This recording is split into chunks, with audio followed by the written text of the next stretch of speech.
사도신경으로 신앙 고백하시겠습니다. 나는 전능하신 아버지 하나님, 천지의 창조주를 믿습니다.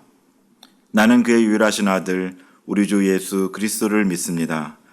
그는 성령으로 잉태되어 동정녀 마리아에게서 나시고 본디오 빌라도에게 고난을 받아 십자가에 못 박혀 죽으시고 장사된 지 사흘 만에 죽은 자 가운데서 다시 살아나셨으며 하늘에 오르시어 전능하신 아버지 하나님 우편에 앉아 계시다가 거기로부터 살아있는 자와 죽은 자를 심판하러 오십니다.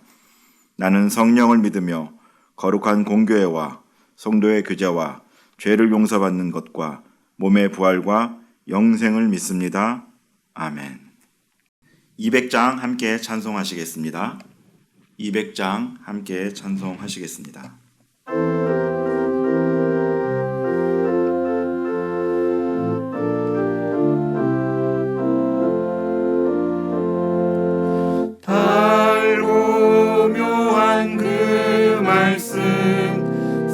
생명의 말씀은 귀한 그 말씀 진실로 생명의 말씀이 나의 길과 믿음 밝히 보여주니 아름답고 말씀 생명샘이로다. 아름답고 귀한 말씀 생명샘이로다. 귀한 주님의 말씀은 내 노래 되도다. 사람을 살리는 생명의 말씀을 값도 없이 받아 생명길을 가니 아름답고 귀한 말씀 생명샘이로다. 아름답고 귀한 말씀 생명샘이로다. 널리 울리어 퍼지는 생명의 말씀은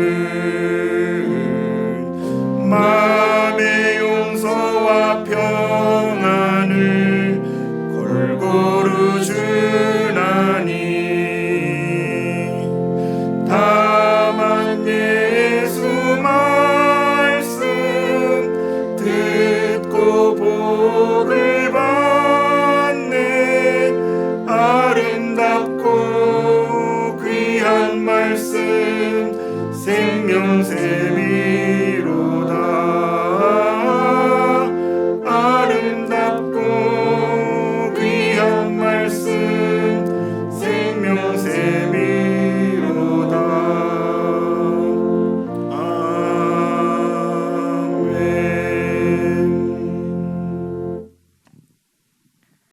오늘 말씀은 사도행전 11장 19절로부터 26절까지의 말씀입니다. 사도행전 11장 19절로부터 26절까지의 말씀입니다. 그때 스데반의 일로 일어난 환란으로 말미암아 흩어진 자들이 베니게와 구브로와 안디옥까지 이르러 유대인에게만 말씀을 전하는데 그 중에 구브로와 구레네 몇 사람이 안디옥에 이르러 헬라인에게도 말하여 주 예수를 전파하니 주의 손이 그들과 함께 하심에 수많은 사람들이 믿고 주께 돌아오더라. 예루살렘 교회가 이 사람들의 소문을 듣고 바나바를 안디옥까지 보내니 그가 이르러 하나님의 은혜를 보고 기뻐하여 모든 사람에게 굳건한 마음으로 주와 함께 머물러 있으라 권하니 바나바는 착한 사람이요 성령과 믿음이 충만한 사람이라. 이에 큰 무리가 주께 더하여지더라. 바나바가 사울을 찾으러 다소에 가서 만남에 안디옥에 데리고 와서 둘이 교회에 1년간 모여 있어 큰 무리를 가르쳤고 제자들이 안디옥에서 비로소 그리스도인이라 일컬음을 받게 되었더라. 아멘. 기도하시겠습니다. 아버지 하나님, 추운 날씨에도 또 저희를 지켜주시고 하나님 여러 가지 어려운 상황 속에서도 우리와 함께해 주시니 감사를 드립니다. 하나님, 우리가 이런 어려울 때마다 하늘의 소망이신 예수 그리스도를 바라보게 하여 주시옵고 또 말씀을 통하여 들려주신 하나님 말씀 앞에 우리가 엎드려서 기도하며 이 시간을 이겨낼 수 있도록 도와주시옵소서. 감사드리며 존귀하신 예수 그리스도 이름으로 기도드립니다. 아멘. 오늘은 회개한 자의 삶이라는 제목으로 두 번째 이야기를 좀 나누려고 합니다. 어제 베드로를 통해서 삶의 변환점을 맞이한 사람으로서의 삶의 자세로 자기 부인하며 살아가야 된다라고 말씀을 드렸습니다. 오늘은 회개함으로 삶의 변환점을 맞이한 사람이 어떻게 살아가야 되는지에서 두 번째 말씀을 나누려고 합니다. 앞선 10장에서 베드로가 자기 부인을 함에 따라서 하나님의 말씀에 따라 고넬료와 그의 가정으로 이제 찾아가게 됩니다. 그 일이 참 쉽지 않았을 것입니다. 당시 유대인들이 가졌던 사상으로 이방인들을 집에 간다는 것이 참으로 쉽지 않았을 텐데요. 그가 고넬료를 만나게 되므로 그의 가정이 구원을 받게 되는데요. 베드로는 이 고넬료 가정에서 설교를 하다가 놀라운 경험을 하게 됩니다. 이방인들에게 성령이 부어지는 사건을 경험하게 된 것이죠. 사도행전 10장 44절 45절 말씀입니다. 베드로가 이 말을 할 때에 성령이 말씀 듣는 모든 사람에게 내려오시니 베드로와 함께 온 할례 받은 신자들이 이방인들에게도 성령 부어주심으로 말미암아 놀라니. 구원을 자신들의 특권이자 전유물로 알았던 이 베드로를 비롯한 이 유대인들은 정말 깜짝 놀랐습니다. 하나님께서 깨끗하게 하신 것을 내가 속되다 하지 말라 하신 말씀에 대한 그 말씀을 체험적으로 깨닫는 이런 경험을 하게 되는 것이죠. 그리고 이들이 그들에게 물세례를 베풀게 됩니다. 한편 이 일은 곧 예루살렘 교회에 보고가 되죠. 그곳에는 사도들과 또 예수 그리스도를 따르는 그런 공동체들이 있었는데요. 그들은 베드로가 한 일을 듣고 비난을 하게 됩니다. 무할례자로서 그들의 집에 들어가서 먹고 마시고 한 것도 모자라서 그들에게 세례까지 베풀고, 이런 일들은 정말 당시의 유대인으로서는 상상도 할 수 없었던 일이기 때문에 이들은 계속해서 비난을 했습니다. 이에 대해 베드로는 그간 자신이 경험했던 일들을 예루살렘 교회 사도들과 또 많은 공동체, 그 예배 공동체에게 설명을 하죠. 하나님께서 보여준 보자기 그런 환상도 이야기를 했고, 또 고넬료 집안에서 성령이 임하는 사건, 그리고 또 그들에게 그 일로 인해서 세례를 베푸게 된 것을 보고하게 됩니다. 최종적으로 베드로의 말을 다 들은 이 예루살렘 교회는 하나님께 영광을 돌리면서 고넬료의 집에 있었던 사건을 마무리 짓습니다. 11장 18절 말씀입니다. 그들이 이 말을 듣고 잠잠하여 하나님께 영광을 돌려 이르되 그러면 하나님께서 이방인에게도 생명 얻는 회개를 주셨도다 하니라. 아멘. 잠잠하여라는 말을 통해서 더 이상 베드로가 이렇게 행한 일에 대해서 시비 걸지 않겠다, 비난하지 않겠다라고 이제 마감을 한 것이죠. 그리고 이제 이 일로 인하여서 유대와 사마리아 지역을 넘어서 계속해서 이방인들을 향한 선교가 본격적으로 시작되었음을 알리는 말이 이 잠잠하여라는 뜻에 담겨져 있습니다. 오늘 본문은 예루살렘 교회의 이 이야기들이 이제 일단락되면서 안디옥 교회 설립에 대한 이야기로 전환이 이루어집니다. 스데반이 죽음을 당하고 그 죽음을 당한 시점부터 이 안디옥 교회와 이야기는 굉장히 밀접한 관계가 있는데요. 스데반이 복음을 전하다가 죽음을 당하니까 사람들이 다 흩어지게 되죠. 예루살렘 교회 사람들이 핍박이 생기니까 유대와 사마리아 지역으로 이들이 흩어지게 됩니다. 아이러니한 것은 이 예수께서 지상 명령으로 내리신 말씀, 땅 끝까지 이르러 내 복음을 전하라고 했었는데 그것이 교회에 대한 핍박으로 이루어졌다는 것입니다. 그럼에도 예수의 명령이 온전하게 수용되고 있지는 않는 것 같습니다. 두 군데 말씀을 읽어볼 텐데요. 제가 먼저 사도행전 1장 8절 말씀을 읽어보겠습니다. 오직 성령이 너희에게 임하시면 너희가 권능을 받고 예루살렘과 온 유대와 사마리아와 땅끝까지 이르러 내 증인이 되리라 하시니. 아멘. 이것이 예수님의 명령이었죠. 그리고 오늘 본문 19절 말씀이 등장합니다. 그때 스데반의 일로 일어난 환란으로 말미암아 흩어진 자들이 베니게와 구브로와 안디옥까지 이르러 유대인에게만 말씀을 전하는데, 예수님께서는 분명히 1장 8절에서 사마리아와 땅끝까지 이르러 내 증인이 되라라고 말씀을 하셨는데, 실제로 이 흩어진 이들은 유대인들에게만 말씀을 전합니다. 물론 일부 사람들은 예수님의 명령을 그대로 쫓아서 수행하기도 했습니다. 바로 이어지는 20절 말씀인데요. 그 중에 구브로와 구레네 몇 사람이 안디옥에 이르러 헬라인에게도 말하여 주 예수를 전파하니. 구브로와 구레네의 몇 사람이 같은 유대 동족뿐만이 아니라 헬라인, 이방인에게도 복음을 전하고 있습니다. 많은 사람들은 아니었지만 어려운 가운데 이 몇몇이 행한 이 일이야말로 주님께서 원하시는 일이었습니다. 그리고 이 몇 안 되는 사람들의 순종으로 말미암아 많은 사람들이 주님의 품으로 돌아오게 됩니다. 21절 말씀인데요. 주의 손이 그들과 함께 하심에 수많은 사람들이 믿고 주께 돌아오더라. 아멘.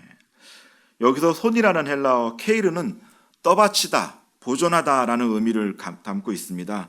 그러니까 하나님께서 당신의 일을 하는 사람들을 보호하시고 또 그들을 도우시며 계속해서 임재하고 계신다라는 뜻이 이 안에 담겨져 있는 것이죠. 하나님의 손은 기적을 일으키시는 하나님의 능력을 가리키며, 그런 하나님의 손이 복음을 전하는 자들과 함께 하시며 그들을 도왔던 것입니다. 여기에 비록 적은 숫자였지만 그들의 헌신이 더해지고 그 위에 하나님의 은혜가 더해짐으로, 하나님의 능력이 더해짐으로 구속사가 진행되게 됩니다. 이렇듯 하나님의 사역의 성패는 우리가 생각하는 숫자의 많고 적음에 달려있지 않습니다. 하나님의 이것의 성패는 순종하는 자에게 있고, 그 순종 위에 하나님의 함께하심, 이것으로 이루어지게 됩니다. 하나님의 구속사는 늘 그렇게 이루어졌습니다. 그렇게 우리가 먼저 회개하여 복음을 받은 자라면 복음을 전하는 자가 되어야 합니다. 주님께서 말씀하신 지상 명령을 수행하는 그런 자가 되어야 한다는 말입니다. 많은 사람들이 주께로 돌아올 수 있도록 복음을 전하는 일을 먼저 복음을 받아들이고 회개한 자들이 감당해야 한다고 오늘 하나님께서는 말씀하고 있으십니다. 그렇다면 우리가 복음을 전하는 자로 살아가기 위해서 무엇을 준비해야 할까요? 예전에 예수천당, 불신지옥이라고 간단명료한 메시지를 들고 복음을 전하는 사람을 본 기억이 있습니다. 지하철에도 있었고 또 집 근처에도 종종 이런 사람들을 보았었는데요. 좀 과격한 면이 있기는 하지만 복음을 모르는 이들에 대한 답답함으로 거리를 나와 또 외치는 일을 했던 그런 사람들의 마음을 조금은 이해할 수 있을 것 같습니다. 그렇다고 지금도 이렇게 무작정 그렇게 거리로 나갈 수는 없습니다. 우리가 받은 복음을 제대로 전하기 위해서는 준비가 필요합니다. 만약 베드로에게 말씀이 없고 자기가 가졌던 그런 체험만 있었다라고 한다면은, 바울에게 빛으로 인해 눈이 멀었던 그런 사건만 있고 그가 말씀을 몰랐다고 한다면 어땠을까요? 아마도 하나님의 말씀을 제대로 전할 수도 없었을 것이고 어쩌면 신약 성경의 대부분이 쓰여지지 않았을지도 모릅니다. 베드로는 예수님과 3년 반 동안 다니면서 하나님 말씀을 들었었고요. 또 바울도 1차 전도 여행을 떠나기까지 회심 후 약 13년간 준비를 하였습니다. 이렇듯 복음을 전하기 위해서 우리가 준비해야 할 것이 있습니다. 그것이 무엇일까요? 말씀입니다. 군인이 전쟁을 하기 위해 평소에 훈련을 하듯이 우리가 세상에 나가서 영적 전쟁을 치르기 위해서는 하나님의 말씀이 필요합니다. 왜 말씀이어야 할까요? 너무나 당연한 말인데 이런 질문을 하느냐고 반문하실 수도 있습니다. 그러나 우리는 이런 질문 앞에서 즉각적으로 말씀이라고 답하면서도 실제로는 그렇게 하지 못할 때가 종종 있음을 봅니다. 바라기는 오늘 소개하는 이 사람을 통해 왜 우리가 실제로 말씀을 준비해야 되는지를 깨닫는 시간이 되기를 원합니다. 하나님께서는 구속사를 위해 말씀으로 준비된 한 사람을 소개하십니다. 24절 말씀인데요. 바나바는 착한 사람이요 성령과 믿음이 충만한 사람이라 이에 큰 무리가 주께 더하여지더라. 아멘. 바나바는 착한 사람이요 성령과 믿음이 충만한 사람이었습니다. 바나바는 양육의 대명사로 불릴 만큼 유명한 사람이죠. 교회에서는 바나바 사역이다라고 해서 이런 프로그램을 만든 교회도 종종 봤습니다. 양육 프로그램 이름을 그렇게 지었더라고요. 그런데 이렇게 양육에 대해 대명사가 될 정도로 이 바나바가 이렇게 부각되는 이유는 무엇일까요? 여기는 24절에 나오는 충만한이라는 말에 답이 있습니다. 이 말은 플레레스라는 그런 헬라어를 사용합니다. 무슨 뜻이냐면요. 이 플레레스가 가득 차서 흘러 넘친다라는 뜻을 가지고 있습니다. 이 말이 굉장히 중요한데요. 하나님의 일을 할 때 내가 내 안에 있는 걸 가지고 하나님의 일을 하는 것이 아니라 하나님께서 주신 충만함, 하나님께서 그 충만함을 주셔서 그것이 나를 채우고 그것이 흘러 넘칠 때 그 넘치는 은혜를 가지고 하나님의 일을 해야 된다라고 이야기를 하고 있는 것입니다. 그렇지 않고 내 안에 있는 걸 갖고 계속 퍼내서 그걸 가지고 하나님의 일을 한다면 그 열심을 가지고 하나님의 일을 한다고 하면은 결국 하나님을 일을 함에도 불구하고 하나님의 일은 성취되지만 나는 쓰러질 수밖에 없습니다. 나의 열심으로 감당하다가 번아웃 되는 사람들을 너무 많이 봐왔습니다. 그래서는 안 되는 것이죠.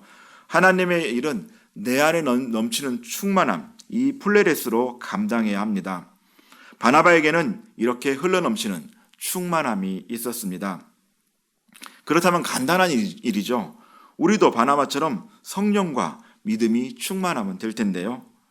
이것이 그냥 교회에 오래 다니고 또 신앙의 경력이 쌓이면 저절로 이것이 충만하게 되는 것일까요? 안타깝지만 그렇지는 않습니다. 로마서 10장 17절 말씀입니다. 그러므로 믿음은 들음에서 나며 들음은 그리스도의 말씀으로 말미암았느니라. 아멘. 바울은 믿음을 가지게 하는 이 들음이 그리스도의 말씀으로 말미암는다라고 증언하고 있습니다. 그러니까 구원의 출발점은 바로 그리스도의 말씀에 있음을 강조하면서 복음의 근원도 예수 그리스도의 말씀이요 믿음의 근원도 예수 그리스도의 말씀이라는 것입니다. 그렇기 때문에 우리가 성령과 믿음이 충만하기 위해서는 말씀을 공부해야 합니다. 군인이 훈련도 안 하고 무장도 안 하고 전쟁에 나가면 어떻게 되겠습니까? 자신도 지키지 못하고 자신이 먼저 쓰러지거나 혹은 죽을 수밖에 없게 됩니다. 회개하여 구원받은 자인 우리는 말씀으로 훈련을 받고 말씀으로 계속해서 무장해야 합니다. 그렇지 않고는 영적 싸움을 감당할 수가 없습니다.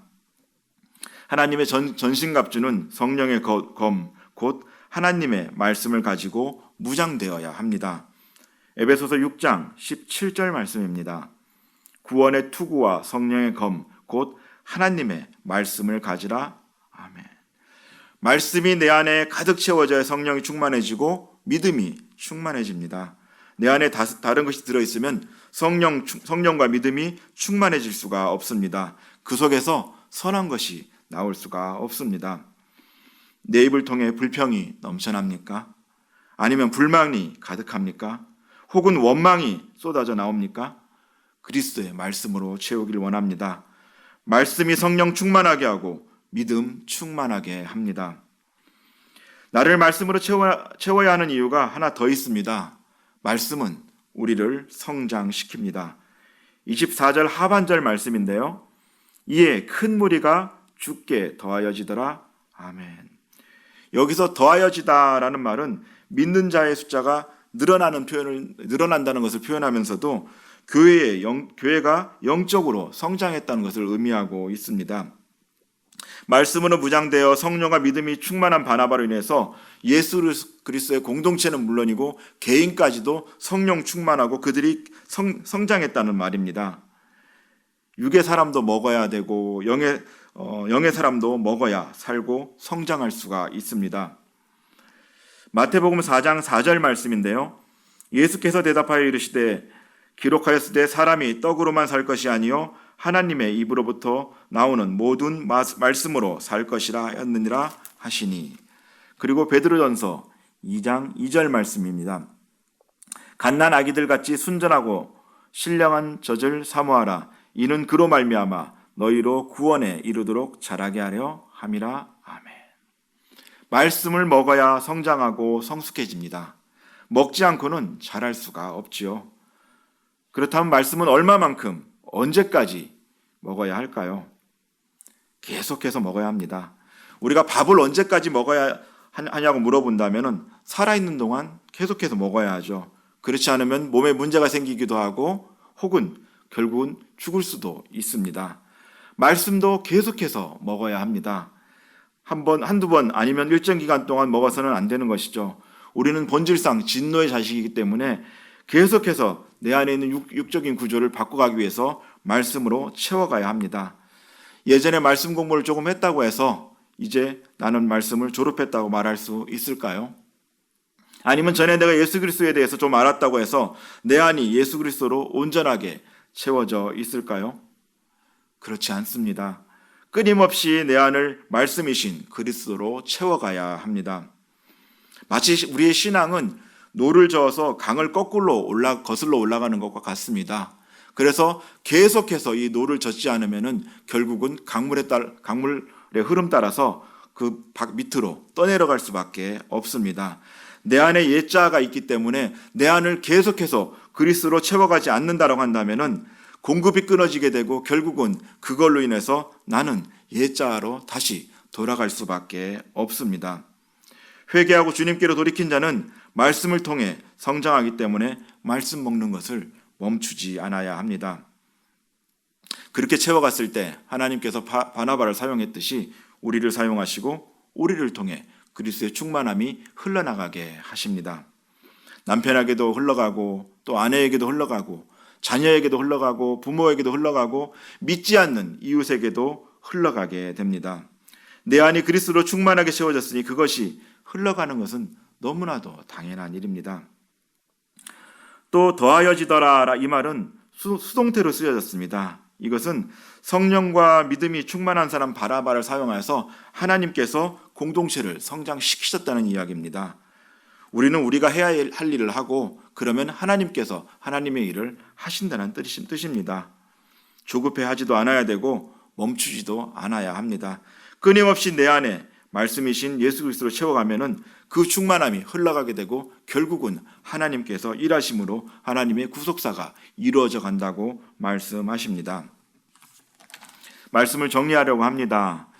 서두에서 예수님께서 회개를 통해 주님께로 돌아오게 된 우리에게 원하시는 일이 무엇이라고 말씀드렸나요? 주님의 지상명령은 땅끝까지 이르러 주님의 복음을 전하는 것이라고 말씀드렸습니다. 그렇기 때문에 우리가 해야 할 일도 복음을 전하는 일입니다. 이 복음을 전하는 일인 전도는 우리가 감당해야 될 하나님의 구속사 중에서 주님께서 직접 내리신 명령입니다. 물론 지금 코로나로 인해서 사람들을 만나고 대면해서 그 복음을 전하는 일이 쉽지는 않습니다. 그렇다고 이 복음 전하는 일을 멈춰야 할까요? 기도함으로 지혜를 구해야 합니다. 오히려 코로나를 통하여 더 가까이, 더 자주 보게 되는 사람들도 있습니다. 평소에는 바빠서 밥 한 끼 같이 못 먹던 그런 식구들과 이제는 자주 대면하게 됐고요. 자주 만나게 됐습니다.